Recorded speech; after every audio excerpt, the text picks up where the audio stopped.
Shalom, selamat pagi saudara-saudara sekalian dikasihi dalam Tuhan. Kita baru saja melewati satu perayaan kenaikan Tuhan Yesus ke surga pada minggu ini. Bersyukur kepada Tuhan, semuanya boleh berlangsung dengan baik dan lancar karena satu hari yang sangat unik. Di hari yang sama juga adalah saudara-saudara kita yang beragama Islam juga merayakan hari raya Lebaran. Nah, saudaraku, saya akan melanjutkan renungan saya tentang kenaikan Tuhan Yesus yang saya berikan judul pada hari ini adalah Akulah Saksinya. Dalam renungan saya yang terdahulu, kita membicarakan mengenai the last will. Saudara masih ingat tentu saja, the last will dari orang-orang yang kita kasihi, orang-orang yang kita pedulikan, kita sayangi, pasti akan memberikan pengaruh buat kita untuk berusaha menggenapi apa yang disampaikan oleh mereka. Untuk berusaha menjalankan. Kita terdorong untuk sungguh-sungguh melakukan apa yang diinginkan oleh orang-orang tersebut. Nah, pertanyaannya adalah, apakah kita terdorong untuk menjalankan will-nya dari Tuhan kita Yesus Kristus? Untuk itu mari kita membaca dua bagian dari firman Tuhan, Matius 28 ayat 18 hingga ke-20 dan Markus 16 ayat yang ke-15.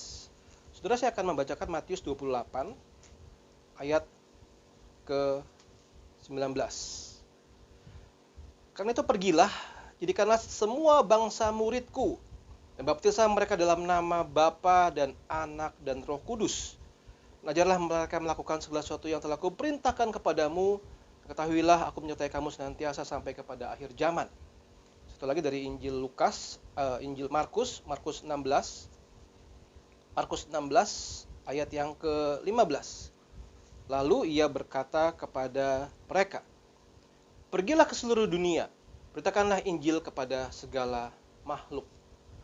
Nah, saudara-saudara terkasih dalam Tuhan, kita mendapati dari dua bagian ini bahwa will-nya atau pesan terakhirnya itu adalah perintah untuk kita keluar, menjadikan segala bangsa murid Tuhan, membaptis, mengajar mereka. Kita diberikan perintah untuk memproklamasikan Injil Kerajaan Sorga. Kita diperintahkan untuk memberitakan Injil Kerajaan Sorga. Apa sih sebetulnya yang menjadi esensi daripada berita Injil? Saya ambil dari 1 Korintus 15 ayat 3 dan 4. Ini menjadi bagian yang penting buat kita. Demikian firman Tuhan. Sebab yang sangat penting telah kusampaikan kepadamu, yaitu apa yang telah kuterima sendiri, ialah bahwa Kristus telah mati karena dosa-dosa kita, sesuai dengan kitab suci. Bahwa ia telah dikuburkan, dan bahwa ia telah dibangkitkan pada hari yang ketiga, sesuai dengan kitab suci. Saudara-saudara, intinya di situ adalah bicara mengenai Kristus yang sudah diberitakan oleh Rasul Paulus. Yang pertama, ya, dia sudah mati, kemudian dia sudah dikuburkan dan dia dibangkitkan. Saudara, beritanya sesimpel itu. Kita dipanggil untuk pergi memberitakan berita tentang sesederhana itu, saudara-saudara. Tetapi secara praktek menjadi sebuah hal yang sangat rumit sekali. Pertanyaan saya adalah, itu adalah kehendak Allah yang terakhir, kehendak Yesus Kristus yang terakhir, pesan Yesus Kristus yang terakhir sebelum dia naik ke surga. Lalu kemudian, apa respon kita terhadap pesan itu? Saudara, kita harusnya memiliki respon yang tepat dan berkata kepada Tuhan, Tuhan, akulah saksinya, akulah saksinya. Nah, saudara-saudara, kita lihat kisah para rasul, pasal yang pertama. Ini berita tentang terangkatnya Yesus ke surga. Ayat yang ke-8, saudara perhatikan di sini. Kamu akan menerima kuasa, kalau Roh Kudus turun ke atas kamu, dan kamu akan menjadi saksiku di Yerusalem dan di seluruh Yudea dan Samaria dan sampai ke ujung bumi. Kita dipanggil menjadi saksi Kristus. Saudara berbicara mengenai saksi, satu istilah terminologi daripada hukum. Ya, saya akan memberikan penjelasan kepada teman-teman saudara sekalian dari kitab Undang-Undang Hukum Acara Pidana. Pasal 1 butir yang ke-26 KUHP disebutkan begini definisinya saksi. Saksi adalah orang yang dapat memberikan keterangan guna kepentingan penyidikan, penuntutan, dan peradilan tentang suatu perkara pidana yang ia dengar sendiri, ia lihat sendiri, dan ia alami sendiri. Nah, itulah definisi saksi, saudara. Tidak bisa dia memberikan kesaksian berdasarkan apa yang dia dengar atau apa yang kata orang. Ya, kata orang, dia datang ke rumah itu mencuri. Oh, saya dengar dari orang sih, katanya sih. Tidak bisa. Saksi haruslah orang yang dengar sendiri langsung, dia lihat sendiri, dia alami sendiri. Baru orang itu bisa menjadi seorang saksi di pengadilan. Saudara-saudara, kalau kita berbicara mengenai saksi Tuhan, kita menjadi saksinya Tuhan. Harusnya sesuatu yang sudah kita dengar sendiri, kita lihat sendiri, kita alami sendiri. Apa itu? Dahsyatnya kekuatan Injil yang menyelamatkan engkau dan saya. Itu yang menjadi dasar kita menjadi seorang saksinya Kristus. Itu yang menjadi dasar kita menjalankan apa yang menjadi mandatnya Kristus. Kita menjadi saksinya Kristus. Saudara, ada dua bagian sebetulnya. Yang pertama bagian adalah berbicara mengenai saksi secara verbal. Kita berbicara mengenai kita memberikan kesaksian tentang apa yang Yesus lakukan secara verbal. Orang sering sebut sebagai sebuah penginjilan, ya. Penginjilan pribadikah, penginjilan kelompokkah, atau sebuah kebaktian-kebaktian besarkah? Atau penginjilan lewat media sosial seperti ini, penginjilan. Saudara, kita tidak akan bahas banyak tentang tema penginjilan. Ya, kita akan membahas kesaksian yang kedua, yaitu mengenai kita punya kesaksian hidup perbuatan. Nah, kita membaca 1 Tesalonika 1 ayat 8 dan 9. Saudara, saya akan mencoba bacakan buat saudara-saudara sekalian 1 Tesalonika 1 ya, ayat 8 dan 9. Demikian firman Tuhan. Karena dari antara kamu firman Tuhan bergema bukan hanya di Makedonia dan Akhaya saja, tetapi di semua tempat telah tersiar kabar tentang imanmu kepada Allah. Sehingga kami tidak usah mengatakan apa-apa tentang hal itu. Sebab mereka sendiri bercerita tentang kami, bagaimana kamu sambut, dan bagaimana kamu berbalik dari berhala-berhala kepada Allah, untuk melayani Allah yang hidup dan yang benar. Saudara, ini satu hal yang sangat indah sekali, saudara. Mengapa? Jadi pada saat itu orang-orang bisa mendengar tentang imannya. Orang-orang berkata, Rasul Paulus berkata kepada jemaat di Tesalonika, ya, firman Tuhan bergema, ya, imanmu tersiar. Saudara, saya percaya itu bukan sekedar bicara soal verbal saja, menginjili, tetapi itu berbicara mengenai perbuatan orang-orang Kristen di situ yang menjadi kesaksian yang sangat indah. Bagaimana perbuatan mereka, bagaimana kesaksian hidup mereka menjadi sebuah gema daripada firman Tuhan.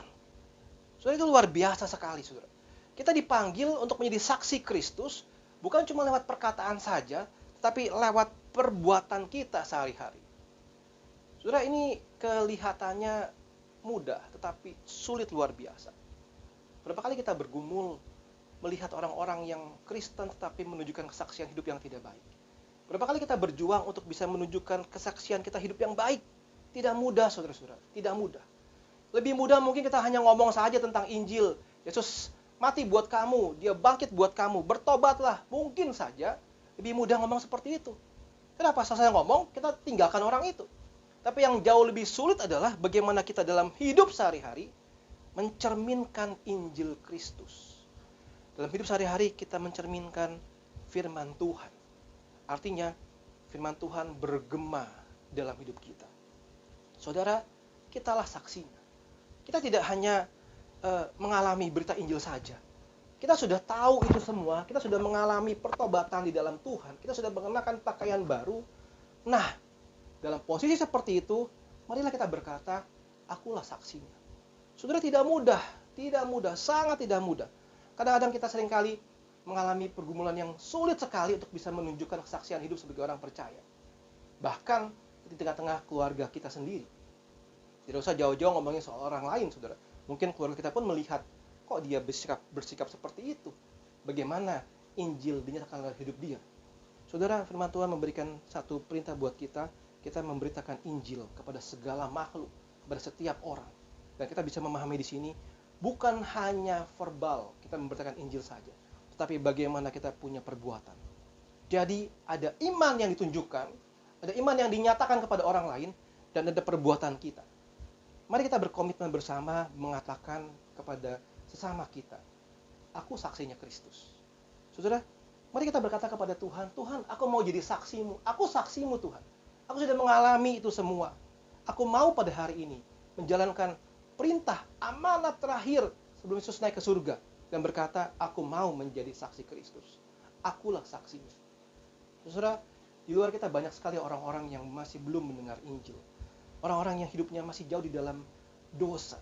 Orang-orang yang hidupnya seenak-enak dia tanpa pikirkan akibat perbuatan-perbuatan mereka. Dan mungkin waktu kita keluar dari rumah, kita bertemu dengan orang-orang sedemikian.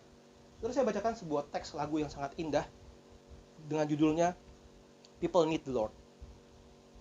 Teksnya seperti ini, saudara. Every day they pass me by. I can see it in their eyes. Empty people filled with care, headed who knows where. Or they go through private pain, living fear to fear. Laughter hides their silent cries. Only Jesus here. People need the Lord. People need the Lord. At the end of broken dreams, He's the open door. People need the Lord. People need the Lord. When will we realize people need the Lord? Saudara, setiap hari kita mungkin melewati orang-orang itu. Kita melihat dari tatapan mata mereka, tatapan mata yang kosong, yang membutuhkan kasih. Mereka mungkin hidup begitu rupa menderita dari satu ketakutan lain. Tidak bisa lepas dari belenggu dosa. Saudara sekalian, orang-orang itu, mereka membutuhkan Tuhan. Apakah kita bisa berkomitmen bahwa aku adalah saksi Kristus? Apakah kita berani berkomitmen, aku mau menjadi saksi Kristus? Baik secara verbal, aku memberitakan kabar baik kepada mereka. Ataupun dalam hidup kita sehari-hari, firman Tuhan, Injil Tuhan, boleh bergema dalam hidup kita. Dan tersiar kemana-mana. Sehingga orang-orang bisa melihat hidup kita dan berkata, hidup itu hidup yang berbeda. Aku mau memiliki hidup yang seperti itu. Yaitu hidup yang di dalam Tuhan. Saudara, people need the Lord. Marilah kita berkata kepada Tuhan, Tuhan, akulah saksimu Tuhan. Nanti kita berkata kepada orang-orang di sekitar kita, akulah saksinya Kristus. Mari ikut aku. Kiranya Tuhan menolong kita sekalian dalam pergumulan yang sulit zaman ini. Tantangan yang begitu rumit di zaman ini. Kita tetap bisa dengan yakin berkata, akulah saksinya. Tuhan memberkati kita sekalian.